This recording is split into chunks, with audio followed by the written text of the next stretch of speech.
November 1986. In the shadows of Edinburgh's industrial canals, a bright, happy-go-lucky 20-year-old woman named Ann Ballantine vanished from her own neighborhood. Months later, her naked, bound body was dragged from the icy waters of the Union Canal, wrapped in a filthy carpet, brutally and strangled. She had been kept hidden somewhere else for nearly 2 months before being dumped back in the canal while her family searched in vain. Her killer has walked free for almost 40 years. This is the chilling, unsolved murder of Ann Ballantine and the monster who got away with it.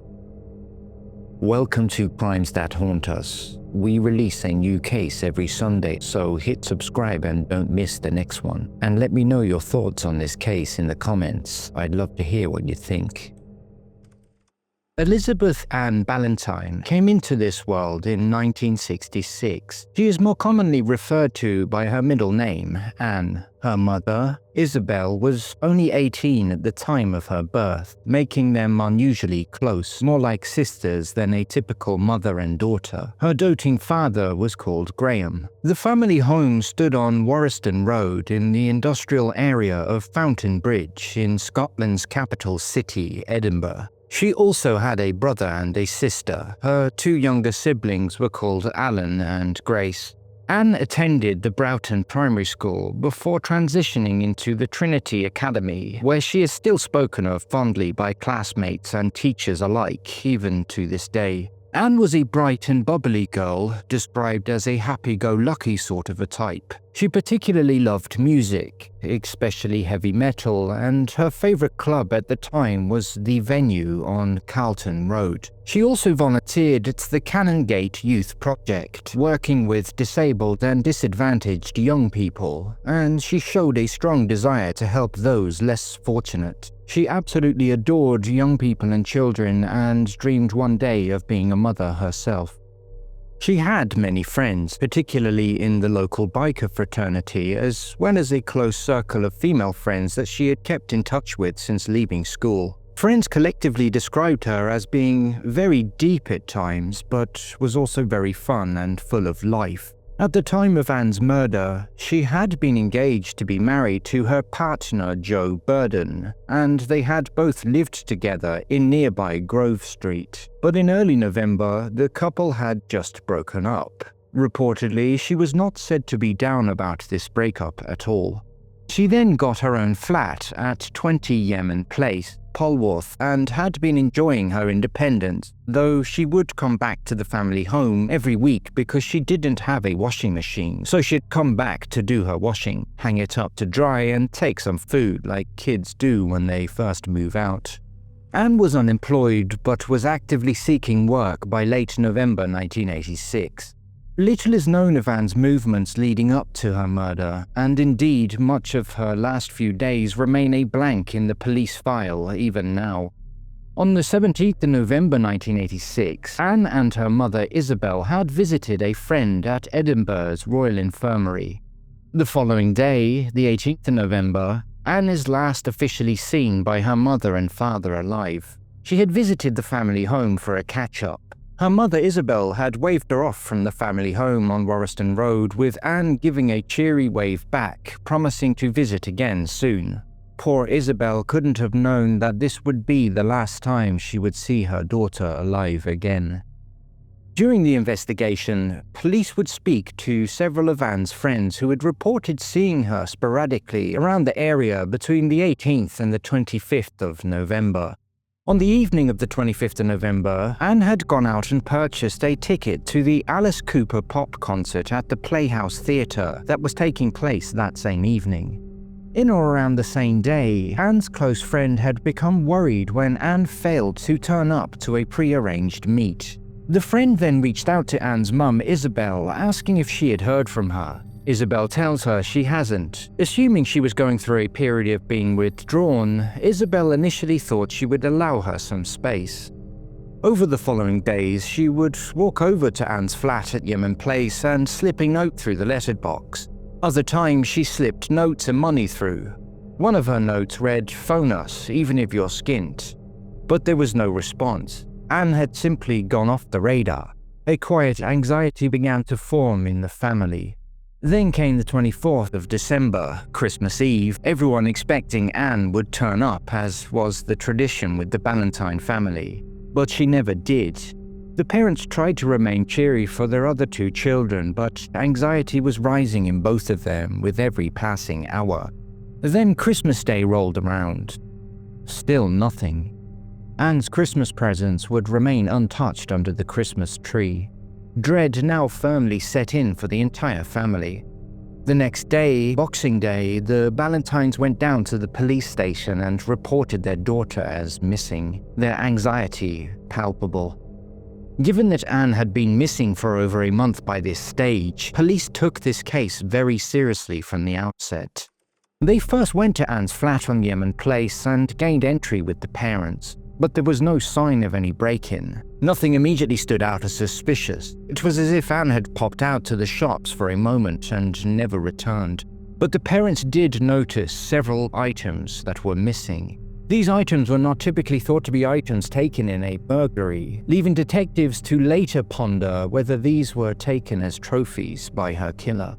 The items missing included a black canvas shoulder bag, a black leather jerkin, a brass petrol lighter with the initials EAB, 2 keys on a ring, a camera, and a small brown leather photo album. Police acted quickly and began extensive door-to-door inquiries, as well as interviewing her ex-partner Joe Burden and all of Anne's close friends. Some of the friends had mentioned the sporadic sightings of Anne pre-Christmas, but nothing concrete for the detectives to work on.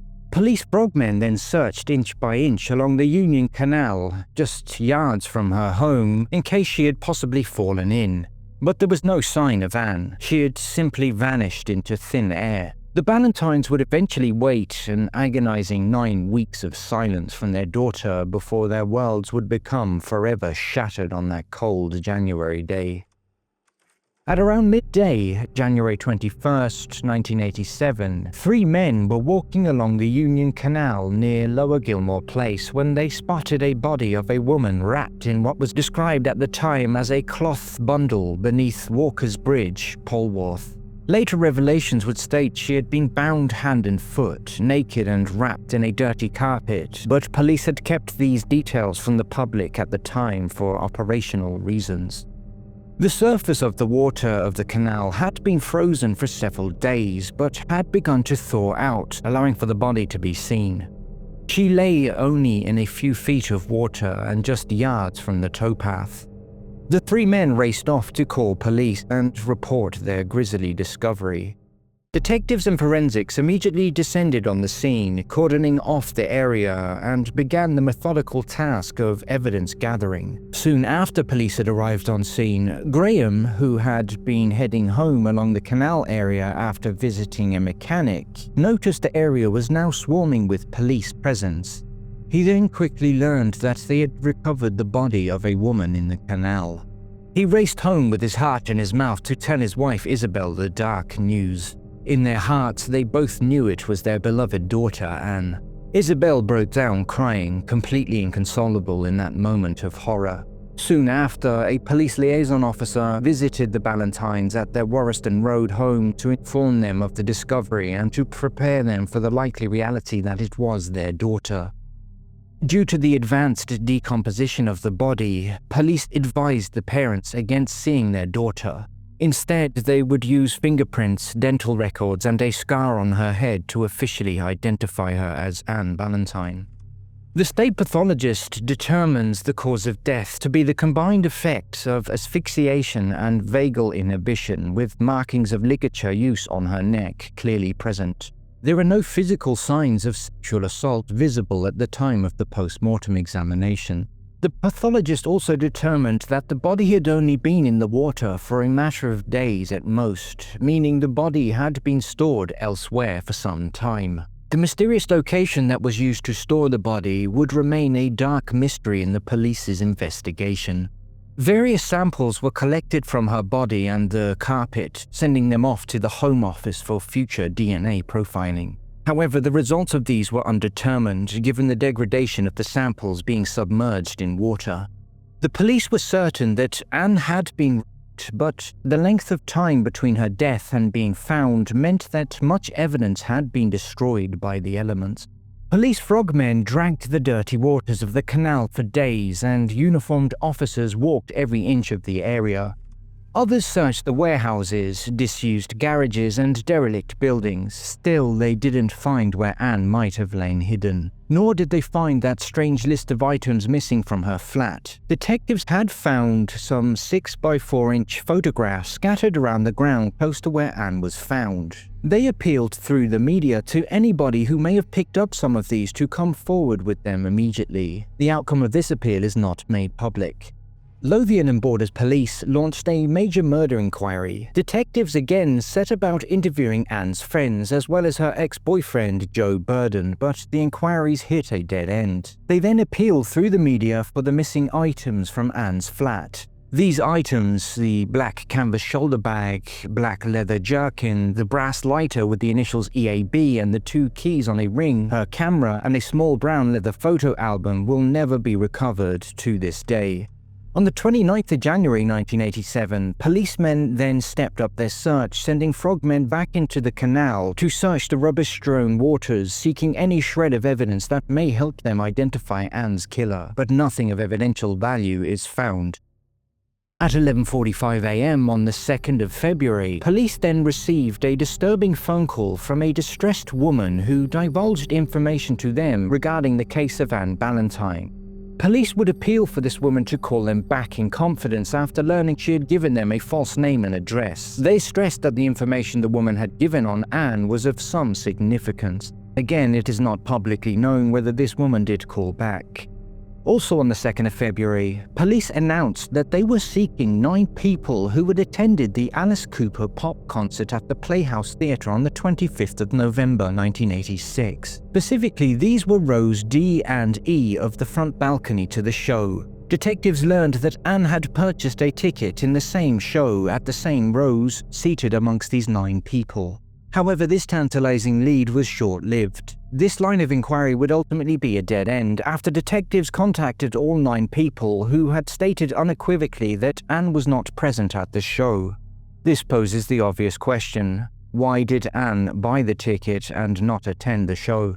Had she been murdered by this point?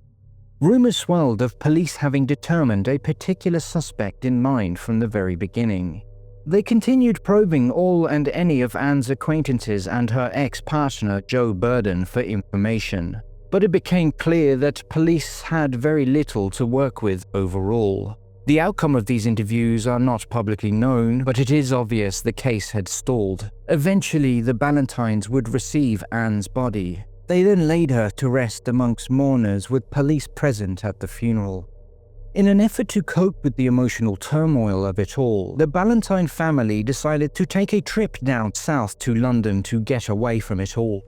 But on their return, they were summoned to a meeting with detectives where they were told the name of their prime suspect. This suspect, they are told, was well known to Ann. The suspect was interviewed by police multiple times, but it is said that he had a good lawyer who told him to say nothing. So the suspect repeatedly made no comments throughout the interviews and would eventually be released on bail. Ultimately, there simply wasn't enough evidence for police to charge this man, and he is then released from police bail. The Ballantines themselves then confronted this man in their home, but he told them they are telling lies. Ann's mother Isabel says the man has made several attempts to contact the family afterwards, but they refused to speak to him. The Ballantines believe the killer has not been caught simply because he was lucky. In 2017, Ann's father Graham would tell the Scottish Daily Mail that they have in their possession a picture of this man which was taken at a family function unbeknownst to him. In the photo, he is standing with his arm around Ann with what is said to be an evil expression on his face, according to the father. But due to legal reasons, the Ballantines are not allowed to identify this individual. The prime suspect would allegedly attend further family events post-murder. Police had stuck with one suspect from the beginning. They had also sent a file to the Procurator Fiscal for a charge, but were disappointed when the decision was made not to charge due to lack of evidence. Years later, devastated mum Isabel shared a poignant moment that she had had with her daughter Ann leading up to the murder. They had just finished watching a horror film together when Anne had turned to her and made Isabel promise that if she were to die, she wouldn't be buried because she'd hate to have all of those creepy crawlies all over her. Isabel feels nothing but guilt. She speaks of being unable to fulfill this final request because Anne was murdered. Given the open investigation, she may need to be exhumed for evidence further down the line. Her husband Graham also reflects on the distress of not being allowed to take possession of their daughter's body. In essence, Anne's remains had become police evidence, and thus they were not entitled to even touch her or to properly say goodbye until she would eventually be released for burial several months later. The case of Ann Ballantine would be revived and reviewed over the decades, with detectives re-interviewing all of Anne's friends, acquaintances, and even the prime suspect, but evidently no breakthroughs ever emerge. The forensic samples collected in 1987 are described by one detective as virtually useless due to the degradation from the water submergence. The family has never fully recovered from this devastation. Anne's father Graham would be diagnosed with Parkinson's and Alzheimer's, being cared for by his loving wife Isabel. Both of them are convinced that they know the killer, a man known to the family and known to Anne. They believe the murder is possibly motivated by jealousy. But without evidence, they know there is the likelihood that this man will never face justice. Then in 2019, Ann Ballantine's case would be thrust back into the limelight with the publication of a book by retired detective Chris Clark, in which he proposed that convicted murderer John Taylor could be responsible for Ann's murder, potentially his first victim. Taylor, who was aged 30 in 1986, was a Bramley-based parcel delivery driver convicted in 2002 for the 2000 murder of 16-year-old Leanne Tiernan. He had kept Leanne's body in his kitchen freezer for about 9 months before dumping it wrapped in a duvet cover. She had been bound with plastic cable ties and strangled using a ligature. He admitted other rapes and is suspected in further cases such as the murder of Yvonne Fitt, a Bradford sex worker whose body was found in the same woodland area where Leanne was later dumped and whom police have linked as a possible Taylor victim. Clark's reasoning is a combination of similarities such as the body storage, kept for weeks, months post-mortem before disposal, an exact parallel with Anne, stored elsewhere for around 2 months and Leanne for around 9 months. The binding and wrapping. Both victims were bound hand and foot, their bodies wrapped in carpet for Anne and a duvet for Leanne. The ligature strangulation and asphyxiation used in both Anne's and Leanne's cases. The sexual assault and opportunistic elements to both cases. As a parcel delivery driver based in Bramley, the then 30-year-old Taylor regularly travelled north. He was said to be a frequent visitor to Glasgow, where he allegedly used prostitutes and brothels. It is alleged that some of his routes north would have taken him just within 400 yards of Ann Ballantine's flat in Yemen Place, putting him in extremely close proximity to where she lived and where her body was later found in the Union Canal. This geographic overlap, combined with his known travel patterns in the 1980s, strengthens the opportunity element in Clark's linking of the cases. Anne's own brother, Alan, has publicly called for the theory to be properly investigated, expressing frustration that Police Scotland appeared not to have acted on it. No reports confirm Taylor was ever interviewed, DNA checked against the case, or formally linked by Scottish investigators. Decades later, the Union Canal still flows silently past the spot where Anne was found, a cold, dark, and constant reminder that her killer has never been brought to justice. Today, decades later, Ann Ballantine remains forever 20, a bright, kind-hearted young woman full of life, music, and compassion who was stolen far too soon. Though her killer has never faced justice, Anne's memory lives on in the hearts of her loving family and all those whose lives she touched. May she rest in peace, and may the truth one day surface from the cold waters that held her, bringing the justice she and her family have waited so long for. Thank you for watching and listening to Anne's story. Please feel free to add your own thoughts, comments, and theories down below, and we'll see you next time.